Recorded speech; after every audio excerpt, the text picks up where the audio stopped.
Hello जी। Good afternoon to all. आज BT 204 subject engineering mechanics में आज हम शेयर फोर्स बेंडिंग मूवमेंट से रिलेटेड टॉपिक स्टार्ट करने जा रहे हैं, जिसमें इनिशियल तौर पर सबसे पहले हम बीम के बारे में पढ़ेंगे और बीम की टोटल डिस्क्रिप्शन के बाद फिर हम शेयर फोर्स और बेंडिंग मूवमेंट के बारे में पढ़ेंगे। ठीक है जी। तो फर्स्ट ऑफ ऑल सबसे पहले बीम क्या होता है। मोस्ट प्रोबेबली अभी तक हमने ट्रस जो पढ़ा हुआ है, ट्रस में हम जैसे स्ट्रक्चर की बात करते थे, बीम एक ऐसे ही स्ट्रक्चर की बात हम करेंगे। तो beam is a horizontal part of any structure, मतलब किसी भी स्ट्रक्चर का एक हॉरिजॉन्टल पार्ट को हम बीम कह सकते हैं, या किसी भी मशीन के हॉरिजॉन्टल पार्ट को हम बीम कह सकते हैं। It is seen that if a horizontal beam is subjected to vertical loads, sometime it bend oblique defects due to the action। मतलब कि अगर किसी भी बीम में जब वो हॉरिजॉन्टल कंपोनेंट के फॉर्म में होती है तो उस पर वर्टिकल लोड्स अप्लाइड होते हैं। ठीक है। कभी कभी जब वर्टिकल लोड्स का जो इफेक्ट होता है उसकी वजह से बीम क्या होता है, या तो बेंड हो जाती है या डिफ्लेक्ट हो जाती है। ठीक है। Due to the action of the loads, मतलब लोड के एक्शन की वजह से या उसके इफेक्ट की वजह से। ठीक। The amount of bend deflection of a beam depend upon the amount of type of load, मतलब कि आपका जो लोड लगाया हुआ है टोटल उसका अमाउंट क्या है, टाइप ऑफ लोड कैसा है। लोड भी कई टाइप के होते हैं, उनमें से जैसा अगर मान लो समझ लीजिए पॉइंट लोड है तो पॉइंट लोड की वजह से अलग इफेक्ट होगा, अगर यूडियल लोड है तो उसकी वजह से अलग लोड होगा, अगर यूवीएल लोड है तो उसकी वजह से अलग इफेक्ट होगा। सो डिपेंड करता है कि टाइप ऑफ लोड कैसा है। उसके बाद टाइप ऑफ मटेरियल, मतलब कि जो आपकी बीम है, बीम का जो आपने कंपोनेंट तैयार किया है उसका मटेरियल कैसा है। मटेरियल कैसा है मींस अगर लकड़ी का है तो अलग इफेक्ट करेगा। ठीक है। आई थिंक स्टील का होगा तो अलग इफेक्ट करेगा। ठीक है। और कंक्रीट का होगा तो अलग इफेक्ट करेगा। तो वो डिपेंड करता है कि उसका मटेरियल कैसा है। And length of beam, beam जितनी बड़ी होगी छोटी होगी उस हिसाब से उसका इफेक्ट भी होता है। ठीक है। उसके बाद लास्ट है आपका टाइप ऑफ बीम। तो टाइप ऑफ बीम भी डिपेंड करती है क्योंकि बीम भी कई टाइप की होती है। So now type of beam. Type of beam मतलब कि जो बीम आपने डिस्क्रिप्शन पढ़ा हुआ है वो बीम भी कई टाइप के होते हैं। तो on the basis of position and type of support provided, मतलब कि बीम के लिए सपोर्ट की रिक्वायरमेंट होती है और उसकी पोजीशन कैसी है उसके बेसिस पर हम उसको क्लासिफाइड कर सकते हैं कि बीम कितने टाइप की होती होगी। First one simple supported beam. Simple supported beam का मतलब सिंपल सा होता है कि कोई बीम जिसके बोथ कॉर्नर पर एक साइड में हिंज सपोर्ट हो और दूसरी साइड में रोलर सपोर्ट हो। तो उस टाइप की जितनी भी बीम होती हैं वो सारी की सारी सिंपल सपोर्टेड बीम होती है। ठीक है। सेकंड है आपका कैंटिलीवर बीम। कैंटिलीवर बीम का मतलब ये होता है कि ऐसी बीम जिसका एक एंड फिक्स्ड हो और दूसरा एंड फ्री हो। फ्री मतलब उसमें कोई भी सपोर्ट ना हो। ठीक है। तो उसको बोलते हैं कैंटिलीवर बीम। लोड उस पर कोई भी हो सकते हैं। ठीक है। Third continuous beam. Continuous beam का मतलब ये होता है कि जहाँ पर बीम में दो से ज़्यादा सपोर्ट हो जाते हैं। तो यहाँ पर आपको दिख रहा है कंटिन्यूस बीम का जो एग्जांपल दिया है मैंने, उसमें नंबर ऑफ सपोर्ट है 4, जिसमें 2 हिंज सपोर्ट है, 2 रोलर सपोर्ट है। तो यहाँ पर मोर देन 2 सपोर्ट हो गए, इसलिए इसको कंटिन्यूस बीम बोला जाएगा। Next overhanging beam. Overhanging beam मतलब यह सब बीम होता है कि ऐसी बीम जो सपोर्ट के बाहर एक्स्ट्रा फॉर्म में निकली होती है। जैसे आपको दिख रहा है यहाँ पर एक कॉर्नर पर हिंज सपोर्ट है और बीच में मैंने रोलर सपोर्ट लगा दिया है। उसके बाद कुछ स्पेस एरिया फ्री है जिसके नीचे कोई सपोर्ट नहीं है, तो उसको हम बोलेंगे overhanging beam. Fixed beam. Fixed beam का मतलब होता है कि ऐसी बीम जो दोनों तरफ से फिक्स्ड हो। याद रखें, कैंटिलीवर में एक तरफ की फिक्स्ड होता है और फिक्स्ड बीम में दोनों तरफ से फिक्स्ड होता है। ठीक है। और ये इसको हम नॉन फ्लेक्सिबल बीम भी बोल सकते हैं, इसलिए क्योंकि इसमें फ्लेक्सिबिलिटी ना के बराबर होती है। क्योंकि जब कोई बीम दोनों तरफ से फिक्स्ड होगी, फिक्स मतलब कि वो बिल्कुल हिल भी नहीं सकती है, बिल्कुल रोटेट भी नहीं कर सकती है, अपने पॉइंट के अबाउट मूवमेंट भी नहीं कर सकती है, तो सिंपल सी बात है कि उसके अंदर फ्लेक्सिबिलिटी नील होगी।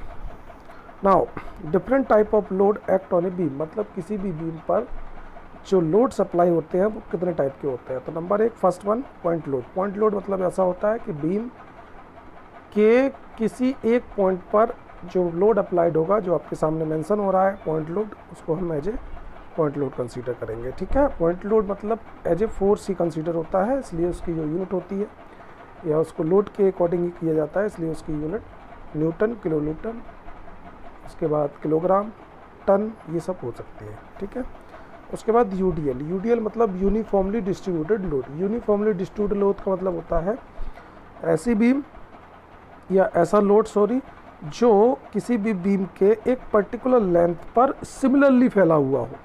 ऐसा नहीं है कि कुछ एरिया में कम है कुछ एरिया में ज़्यादा है, ऐसा नहीं होगा। यूडीएल का मतलब होता है सेम क्वांटिटी में पूरी की पूरी लेंथ पर सेम प्रोसीजर से उस पर लोड फैला हुआ है, मतलब उस बीम के लेंथ के प्रत्येक पॉइंट पर उतना ही इफेक्ट होगा जितना कि किसी अन्य पॉइंट पर होगा। ठीक है जी, तो वो तो है आपका यूडीएल लोड। तो यूडीएल लोड की यूनिट होती है न्यूटन पर मीटर, न्यूटन, किलो न्यूटन पर मीटर, न्यूटन पर एमएम, और भी हो सकते हैं। ठीक है, उसके बाद यूबीएल। यूबीएल मतलब uniformly bearing load. Uniformly bearing load का मतलब ये होता है ऐसा लोड जो किसी बीम पर एक्टेड हो और वो लोड एक तरह से इनिशियल से फाइनल स्टेज तक, मतलब जितनी डिस्टेंस वो फैला हुआ है उसमें बियरिंग हो। बियरिंग मतलब कि लोड या तो धीरे धीरे बढ़ रहा हो या धीरे धीरे कम हो रहा हो। अब जैसे ये बीम की बात करूँ तो बीम में दिख रहा है राइट कॉर्नर से जो लोड लगा हुआ है यूबीएल, तो यूबीएल जो लोड लगा है वो राइट कॉर्नर से धीरे धीरे कम हो रहा है। ठीक है, जो बीम के कुछ हिस्से पर फैला हुआ है, तो ये होता है आपका यूबीएल लोड। याद रखें, यूबीएल लोड और यूडीएल लोड में एक ही डिफरेंस होता है। यूडीएल लोड में जो लोड होता है वो पूरी डिस्टेंस पर इक्वलिटी में फैला होता है, और यूबीएल में जो लोड होता है उसमें वेरिएशन होता है, मतलब धीरे धीरे या तो बढ़ता है या कम होता है। तो यहाँ पे दिख रहा है राइट कॉर्नर से कम हो रहा है, और अगर लेफ्ट से देखें तो कुछ डिस्टेंस के बाद जो लोड लगा हुआ है यूबीएल वो धीरे धीरे बढ़ रहा है। ठीक है जी, नाउ अब हम बात करते हैं shear force and bending movement. Shear force और बेंडिंग मूवमेंट का मतलब सुन लीजिए, समझ लीजिए अच्छी तरह से। Shear force, the shear force at any cross section of beam, मतलब किसी भी बीम के क्रॉस सेक्शनल की बात करें उसमें जो शेयर फोर्स होता है, we define as the algebraic sum of all unbalanced vertical forces to the right और लेफ्ट। यहाँ पर टू द राइट ऑफ की जगह और लेफ्ट होगा। ठीक है, याद रखें। तो फोर्स टू द राइट और लेफ्ट ऑफ द सेक्शन, मतलब किसी भी सेक्शन के राइट और लेफ्ट में जो भी आपके अनबैलेंस्ड वर्टिकल फोर्सेस हैं उनका algebraic some is called share force. ठीक है, अब शेयर फोर्स जब आप उसका अलजेब्रिक सम मतलब मान रहे हैं कि शेयर फोर्स होता है, तो अलजेब्रिक सम कभी नेगेटिव हो सकता है कभी पॉजिटिव हो सकता है, इसलिए उसकी साइन कन्वेंशनल को आपको पता होना चाहिए। तो sign conventional for shear force, shear force के लिए जो साइन कन्वेंशन होगा वो क्या होगा। तो नंबर 1, अगर किसी भी बीम पर कोई फोर्स अपवर्ड से डाउनवर्ड की तरफ लग रहा है, ठीक है, तो वह पॉजिटिव होगा, और डाउनवर्ड से अपवर्ड की तरफ लग रहा है तो वो नेगेटिव होगा। ठीक है जी, कोई भी बीम पर अगर कोई फोर्स ऊपर से नीचे की तरफ लगेगा तो वो पॉजिटिव होगा, और नीचे से ऊपर की तरफ लगेगा तो वो नेगेटिव होगा। कब होगा? जब आप किसी भी बीम को राइट कॉर्नर से कैलकुलेशन स्टार्ट करते हैं। याद रखें, जिसने मैंने इसमें मेंशन कर दिया, ऑब्जर्वर अगर बीम को राइट साइड से देखना स्टार्ट करेगा तभी ये कंडीशन लगेगी। ठीक है, अगर लेफ्ट साइड से बीम को कंसीडर करता है या लेफ्ट साइड से उसका सॉल्यूशन स्टार्ट करता है तो फिर आपका जस्ट उल्टा हो जाता है, ऊपर से जो फोर्स लगता है उसको नेगेटिव और नीचे से जो फोर्स लगता है उसको पॉजिटिव। बट हमको यहाँ कन्फ्यूज नहीं होना है, मैंने दोनों चीज़ें बताई हैं, पर आप लोगों को सिर्फ एक ही चीज़ याद रखनी है, वो है राइट से जब हम ऑब्जर्व करेंगे तो ऊपर से लगने वाले फोर्स को पॉजिटिव और नीचे से लगने वाले फोर्स को नेगेटिव कंसीडर करेंगे फॉर दी शेयर फोर्स। ठीक है जी, next bending movement. Bending movement का मतलब देखिए, मैंने अभी शेयर फोर्स के बारे में बताया, बेंडिंग मूवमेंट में यहाँ पर सिर्फ बेंड हो रहा है। बेंड किसकी वजह से हो रहा है? मूवमेंट की वजह से। तो आप समझिएगा यहाँ पर परपेंडिकुलर डिस्टेंस को मायने रखेगा।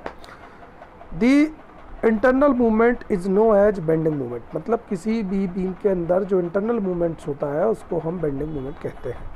दस bending movement at the cross section of a beam is defined as the algebraic sum of the unbalanced movement of all the forces. मैंने जो शेयर फोर्स से बात की थी कि अनबैलेंस्ड वर्टिकल फोर्सेस की बात की थी, यहाँ पर unbalanced sum of the movements की बात करूँगा, किनकी, फोर्सेस के। तो जितने भी फोर्स हैं उनके मूवमेंट जो होंगे, अनबैलेंस मूवमेंट होंगे, उसको हम राइट और लेफ्ट दोनों तरफ देख के उसका एल्जेब्रिक सम जो निकलेगा उसको हम bending movement as a consider करते हैं। ठीक है जी। Now unit of bending movement. अब बेंडिंग मूवमेंट की यूनिट क्या हो सकती है? देखिए, जब मैंने मूवमेंट की बात की तो मूवमेंट का मतलब होता है force into perpendicular distance. So definitely बात है, अगर फोर्स आपका न्यूटन, किलो न्यूटन या केजी में है और डिस्टेंस और परपेंडिकुलर डिस्टेंस आपकी मीटर में है, तो दोनों का मल्टीप्लाई करेंगे तो यूनिट क्या बनेगी? KG into metre, ton into metre, newton into metre, newton into MM, ये इसके यूनिट्स हो जाएंगे। ठीक है। अब जब हम बेंडिंग मूवमेंट की निकालने की बात करते हैं तो फिर हम उसमें ये भी देखते हैं कि आपकी जो बेंडिंग मूवमेंट आई है वो एक्चुअल में पॉजिटिव है कि निगेटिव है, क्योंकि आपके फाइनली ये होगा कि वैल्यू तो होंगी या तो पॉजिटिव होगी या निगेटिव होगी, तो उसके मतलब साइन कन्वेंशन इसमें भी कंपलसरी है। तो साइन कन्वेंशन के लिए सबसे पहले देखते हैं, अगर बीम इस फर्स्ट कंडीशन के टाइप अगर उसका बेंड होती है, मतलब बीम जब बेंड होगी और पहली स्टेज को पकड़ती है तो डेफिनेटली बात है उसका मेंशन होता है कि वो पॉजिटिव साइन को रिप्रेजेंट कर रही है। तो दिख रहा होगा आपको, अगर सैगिंग सिचुएशन होती है तो बच्चे का चेहरा हो या किसी व्यक्ति का चेहरा हो वो खिला हुआ होता है, इसका मतलब ये है कि पॉजिटिव साइन है। अगर बीम, ठीक है, सेकंड पोजीशन की डायरेक्शन में, सेकंड पोजीशन के हिसाब से अगर बेंड होगी तो इसका मतलब है वो नेगेटिव होगी। ठीक है। सो फिगर के हिसाब से आप लोग थोड़ा सा और इसको अच्छी तरह से समझ सकते हैं कि कब पॉजिटिव होगा और कब नेगेटिव होगा फॉर दी बेंडिंग मोमेंट। ठीक है।